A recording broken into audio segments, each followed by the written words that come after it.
TWR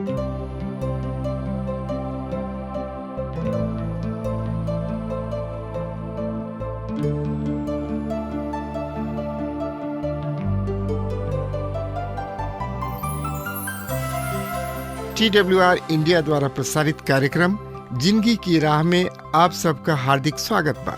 ई कार्यक्रम Bible का विधिवत अध्ययन हवे। हमार ई उद्देश्य है कि आप सब परमेश्वर की इच्छा से अवगत हो जाएं, ताकि ओकरी विरुद्ध क्यों ऐसा काम ना करी कि दंड का भागी होखी। बाइबल सगरी मानव जाति खातिर छुटकारा का संदेश है। कृपा करके देखी सुनी, ताकि परमेश्वर आपकी जिंदगी का रास्ता दिखावे वाला ठहरस। आज हम आगुल बानी बहुत ही प्रसिद्ध और लोकप्रिय रचना भजन 90 पर मित्र 90 से 99 अध्याय के हमनी के देखे के, समझे के और एकरा ऊपर विचार भी करे के। लेकिन हमनी के कुछ ऐसा अध्याय के संक्षेप में ही हम बताई। प्रिय मित्र, एकर पृष्ठभूमि है 90 के इसराइल के मरुभूमि में भटकल, मिस्र से निकल के ओहनी लोग के खास डेरा रहे, यानी कि पड़ाव रहे परमेश्वर के पवित्र पहाड़ होरेब अथवा सिनाई। यहाँ परमेश्वर मूसा के द्वारा अपना प्रजा इसराइल के नियम कानून दिहले, यानी कि व्यवस्था। अब इसराइल पहुंच गए बाणे लोग अपना प्रतिज्ञा वाला देश में, पर प्रवेश कैला के जगह पर कुछ लोगन के बहकावे में आके पीछे हट गए और परमेश्वर के दंड के कारण ओहनी लोग 38 वर्ष तक मरुभूमि में भटकत रहले लोग, जैसे कि वो संपूर्ण अविश्वासी पीढ़ी नष्ट हो गई। मूसा एह बरिस में वहाँ लगभग 20 लाख लोगन के अपना आँखी से मुँहत देखले। अतः ई भजन मृत्यु से लागल गीत है। प्रसिद्ध शास्त्रीय मार्टिन लूथर एकरा बारे में आपन विचार व्यक्त कैले रहन। उ कहले, मूसा के व्यवस्था के शिक्षक यानी कि मास्टर के रूप में विख्यात रहन। अतः गीत में भी उनका यह पक्ष के अर्थात शिक्षक के पस्त के देखल जा सकता। एकरा में मूसा मृत्यु के विषय शिक्षा दे रहल बाड़े। मृत्यु से लागल विषय है पाप और दंड। यह गीत के उद्देश्य रहे अहंकारी सबके उनकर पापमय सुरक्षा और संतोष के स्थिति के प्रति सजग कल जाओ, उन लोग के सुतला से जगावल जाओ। बड़ा ही भव्य शब्द में ये गीत शुरू होता। मूसा कहतने, प्रभु तू हमारा खातिर पीढ़ी से पीढ़ी हमारा खातिर अक्षम स्थल बनल रहा। पहाड़ के बनावला से पहले पृथ्वी तथा सागर के पैदा होके से ही तू ही अनादि और अंत परमेश्वर हवा। मित्र, जुग जुग शब्द इब्रानी में अलंकृत शब्द आयल बा। कुछ एह तरी विलीन होत बिंदु से विलीन होत बिंदु तक। परमेश्वर मानव बोध के सीमा से परे भूतकाल के काल रेखा के अदृश्य होत बिंदु तक बा। कितना दूर पहुंचतिया तोहार नजर, या कहवा तक पहुंचतिया तोहार मानसिक क्षमता। परमेश्वर एकरो से कहीं पहले से परमेश्वर बने और ई भविष्य में भी उतने ही दूर तक परमेश्वर रही हैं। कैसन भव्य बा ई बोध। मानव परमेश्वर के अनेक कृति सब में से एगो है। मूसा भी उत्पत्ति के किताब में लिख ले बड़न। अतः परमेश्वर अपना स्वरूप में मनुष्य के बनौले। परमेश्वर के स्वरूप में उ नर और नारी के अपना हाथ से बनौले। मित्र, तो एकरा बारे में जानकारी खातिर रुआ हमरा संगे अपन पवित्र शास्त्र बाइबल निकाल ली। उत्पत्ति की किताब अध्याय 2 के 7 पद।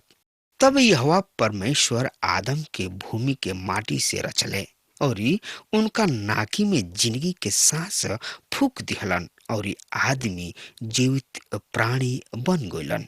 प्रिय मित्र, ये रचना से अर्थात भजन 90 से ये बात साफ बा, यानी कि स्पष्ट बा कि मानव एगो सबसे रचना में उत्तम प्राणी है, ना कि डार्विन के अनुसार क्रमिक विकार के प्राणी। मानव अपना ढंग के एगो अकेला प्राणी है। उनकर शरीर माटी से बनावल गइल और यही शरीर से मेहनत मजदूरी क के उ आपन रोजी रोजगार चलावेला, जब तक कि उ पुनः माटी में ना मिल जाए, जैसे परमेश्वर द्वारा उनकर सृष्टि भइल रहे। दूसरा शब्द में कहल जाओ, माटी के शरीर माटी में मिल जाई। यह मानव के फोटो। मूसा फिर आगे कहताणे, हम मनुष्य के माटी में मिलावट कह रहल बाणे। आदम के संतान लौट आव। परमेश्वर के आदेश पर मानव के जिंदगी माया खत्म कर दिहल जाला। मूसा आगे कहताणे, तोहरा नजर में 1000 बरिस बितावल काल के समान बा। उ एक रात एगो पहर के समान बा। प्रिय मित्र, रोवा के याद हुई, मतुसेलह नाम के आदमी पृथ्वी पर लगभग 1000 बरिस तक जियल रहन, पर परमेश्वर के सामने उ सब बरिस राति के एक पहर के ऐसन होला। यदि रुआ 1000 के जिंदगी भी प्राप्त कर ली तो अनंत काल के तुलना में उ कतना होई। अनंत का मानव दिमाग अनंत के बोध के उपयुक्त बनावल गइल बा। मूसा आगे कह रहल बाणे, तू ओकरा के बाढ़ के ऐसन बहा देला। उ नींद के झोंका या भोर के उगे वाली घास के समान होले और भोर के लहराले और बढ़ले, पर सांझी खानी देखला पर मुरझा जाला। मरुभूमि में मूसा प्रायः 20 लाख इसराइली के मुअत देखले। हमनी में से ऐसन के होई जौन की 20 लाख के देखले होई? बड़ा सोचे वाली बात बिया। बियानु माटी से निकाल यानी कि बनावल गइल मानव के फिर माटी में मिल जात मूसा देखले रहन। यहाँ एगो सवाल पर विचार कइल भी उचित होई। सवाल यह कि का मसीही सब के मृत्यु के बाद ओकर लाश के जरावल गइल ठीक बा? प्रिय मित्र, हम एकरा से एकदम सहमत नहीं खी, पर का करब? जमीन सब के कमी के कारण देश में ई जरावला के प्रथा जोड़ पकड़ रहल बिया। लोग लिख के मुँह से पहले अपना परिवार में रख देले कि हम मुँह तो हमरा लाश के दाह संस्कार कर दिहल जा और एकरा से उपलब्ध समस्त भस्म महासागर के ऊपर उड़ा डाल दिहल जाओ। का विचार बा एकरा पीछे? संभवतः इ लोग पुनरुत्थान के विचार से डरा रहल बने। तका ऐसन करे से ओहनी लोग परमेश्वर के कार्यक्रम के करे में यानी कि पूरा करे में सफल हो जाइए। हम प्रिय मित्र भाई बहन, अपना प्रिय जमीन सौंपला के द्वारा रुआ एगो औरी गवाही दीहिना कि रुआ मसीही यानी कि मसीह यीशु के वचन पर विश्वास करके उनकर पालन करी। मित्र, त एकरा बारे में जानकारी खातिर रुआ हमरा संगे आपन पवित्र शास्त्र बाइबल निकाल ली। यूहन्ना रचित सुसमाचार 12 अध्याय के 24 पद में मसीह यीशु एह तरी कहताने, हम तोहरा से सच कहतानी कि जब तक गहूं के दाना जमीनी में पड़ के मुँह ना जाई उ अकेला रहला, पर यदि मर जाता तो बहुते फल ले आई। ई फोटो है हमनी के प्रभु यीशु मसीह के मृत्यु और पुनरुत्थान के। दूसरा शब्द में कहल जा मुंह के जिंदा भइला के। जब रउआ अपना प्रियजन के शरीर के जमीन के समर्पित करीना त रउआ ओह शरीर के बिया रोप रहल बानी, काहे कि रउआ पुनरुत्थान में विश्वास कर रहल बानी। कुछ समय पूर्व कब्रस्थान दो विषय के रूप में जानल जात रहे। पहिल का एगो सराय, जहाँ यात्री सब आराम के खातिर एगो सराय में ठहरल करत रहन। दूसर का एगो खेत के रूप में जहाँ रउआ अपना प्रिय के शरीर बिया के ऐसन गाड़ दिहिना। प्रिय मित्र, बिया के रउआ जरावल ना करी। अतः रउर साथी का ह? यह कि रउआ मसीह यीशु के वचन पर विश्वास करतानी कि जौन कुछ ऊ एकरा बारे में कहले बाड़न ऊ हमरा पुनरुत्थान के विषय कहले बाणे। और राउर विश्वास बा कि एक दिन रउआ अपना प्रिय से जरूर मिलब। मित्र, त रउआ अपना पवित्र शास्त्र बाइबल से देखी। भजन संहिता के किताब 90 अध्याय के 8 पद एह तरी से बता रहल बा, तू हमरा अधर्म के अपना सामने और हमार गुप्त पाप के अपना मुंह के प्रकाश में रख ले बड़ा। प्रिय मित्र, याद राखी, पृथ्वी पर गुप्त कोयल गुल पाप सरग में सर्वविदित लोक निंदा या अपकृति बन जाला। कहे ना रउआ पर स्वर्गदूत नजर रखे, उनका से भला का छुपल रह सकता। 9 पद में, काहे कि हमार सब दिन तोहरा क्रोध में कट जाला, हम अपना बरिस आह के समान बिताई ना। प्रिय मित्र, इब्रानी भाषा में बड़ी अलंकृत बा। ई कहल गुल बा, हमार ई बरिस बड़ा ही कराहट के तरी खत्म हो जाला। अतः मूसा कह रहल बने पद 10 में, हमार उम्र के बरिस 70 तो होला, चाहे बल के कारण 80 भी हो जाए, फिर भी ओकरा घमंड के आधार कष्ट और शोक ही है, काहे कि ई शीघ्र ही खत्म हो जाला और हम जात रहिना। यदि राउर स्वस्थ 80 बरिस दिखा दिहल जाओ तो पक्का ही रउआ सब जोड़ में गटिया बाध के साथ ले बैठब। बढ़त बरिस यही तरीके सब बीमारी होखे लागेला। बढ़त बरिस असही होला, मानो रउआ ऊंच पहाड़ के राह पर चढ़ रहल बानी। कतना उत्तम बात बा ई कि हमने के एगो उज्जवल भविष्य बा मसीह यीशु में। 12 पद में, अतः हमरा के आपन दिन गिने सिखावा कि हम बुद्धि से भरल मन जाई। प्रिय मित्र, हमने के बुद्धि सही में मसीह यीशु में बा, काहे कि प्रेरित पौलुस एह भेद के हमनी के ऊपर एह तरी से प्रकट कैले बाड़न। ऊ पहला पत्र लिखत रहन कुरिन्थियों में रहे वाला लोगन के। मित्रता एकरा बारे में जानकारी खातिर रहुआ हमरा संगे आपन पवित्र शास्त्र बाइबल निकाल ली। कुरिन्थियों के पत्री 1 अध्याय के 30 पद में एह तरी से कहता है, पर उनके कारण तू मसीह में हवा, जौन की हमनी खातिर परमेश्वर के ओर से ज्ञान, धार्मिकता, पवित्रता और छुटकारा ठहरल।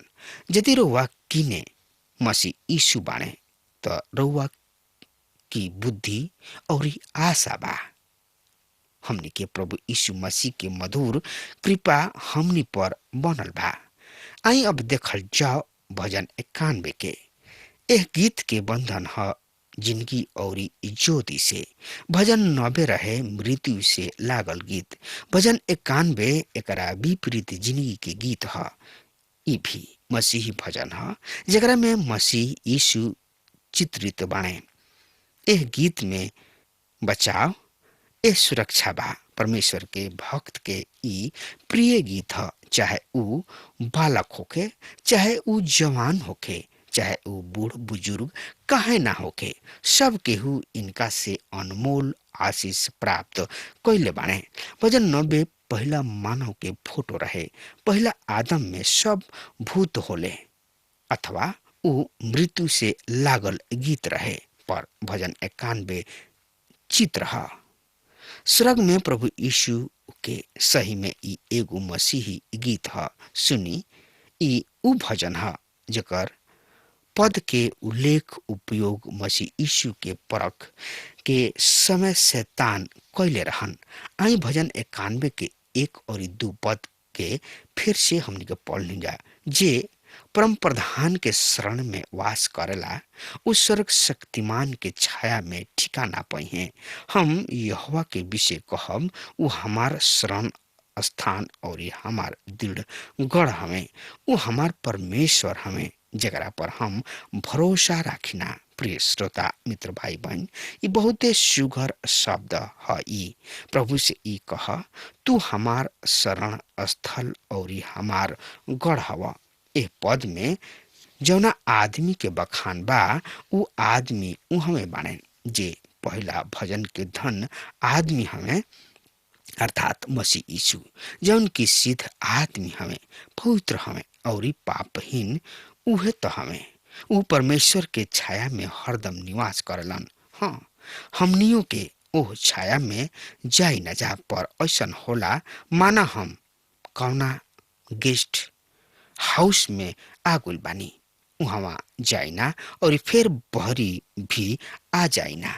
हमार उहवा निवास एह तरी से केवल रात भर खातिर भइल करेला।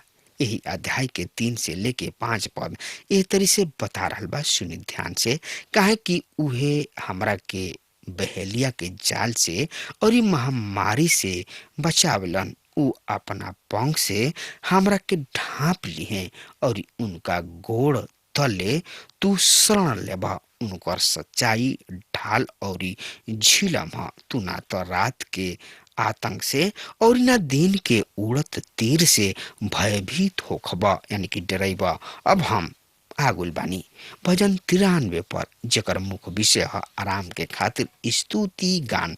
यह एकर अभिलेख भी बा। एगो मसीही भजन के पश्चात स्तुति गान के होकल उपयुक्त ही बा। एकर वर्णन बा स्तुति, प्रशंसा और सराहना के। ई उद्देश्य रहे आराम दिवस के दिहल गोयला के पीछे। ई रचना मंदिर से संबंधित बा। ई आगामी युग में ही यरूशलेम के नव निर्मित यरूशलेम की ओर नजर करेला, जहाँ पर परमेश्वर द्वारा उभार गोई लोग भक्ति आराधना करिए। आज हमनी के आराधना तनकी सा अलग बा। यूहन्ना स्तुति सुसमाचार में यीशु मसीह के ओ सामरी मेहरारू से बातचीत कैले इंगित बा। वहाँ प्रभु यीशु मसीह भविष्य के खातिर एगो संकेत देले रहन। यीशु जी कहले, नारी, हम तो विश्वास दिलावतानी कि उ समय आ रहल बा जब तू लोग ना तो ए पहाड़ पर दिल के आराधना करबा और ना ही यरूशलेम में ही। उस समय आ रहल बा, वरन आ ही गइल बा, जब सच्चा आराधक करिए पिता कैसे ही आराधक सबके चाहेलन। श्रोता मित्र भाई बहन, आई अब देखल जाओ भजन 93 के ई मिलेनियम में विद्युत स्थिति के गीत है। स्तुति ऐसे कि राजा सिंहासन पर विराजमान बने, प्रभु हाँ राज करलन, जौन की खुद प्रभु यीशु मसीह हमें उ ईश्वरीय से सुशोभित बने। यह गीत के अर्थ स्पष्ट हो जाई जब मिलेनियम के उदय होई, सब विरोध खत्म हो जाई और सब विरोधी जड़ से मिटा दिहल जाई। आई अब हमनी के देखल जाओ भजन 94, 95 और 96 के।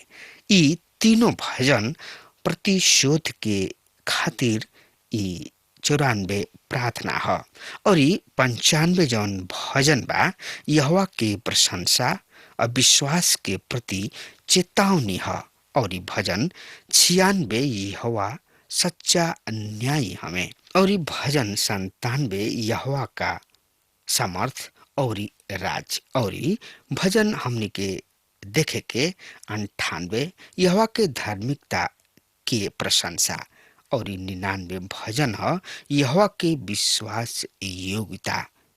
यहोवा राज करेलन, देश देश के लोग कांप उठे। वह करूबों पर विराजमान बने, पृथ्वी डोल उठल। यहोवा सियोन में महान हवे और वो देश देश के लोगन के ऊपर प्रधान हवे। ऊ तोहरा महान और भयजोग नाम के स्तुति कर। ऊ तो पवित्र हवे। श्रोता मित्र भाई बहन, ऊ अतना पवित्र और ऊंच नाम ह जौन की लोग इनाम लिहाला से डराले, काहे कि ई ऐसन पवित्र नाम ही ह। ए नाम में समर्थ बा, शक्ति बा, बल बा और बुद्धि बा। अगर हमार बात रुआ सुन रहल बानी तो तनकियो देरी मत करी। प्रभु यीशु मसीह के सामने आई और अपना पाप के स्वीकार करी, काहे कि प्रभु महान प्रभु हमें। उनका से बढ़ के इस संसार में केहू नहीं खे कि रउआ और हम केहू के स्तुति, केहू के प्रशंसा, केहू के महिमा करी जा। सिर्फ एगो नाम ह, ऊ ह प्रभु यीशु मसीह। उहे मार्ग, सत्य और जिंदगी हमें।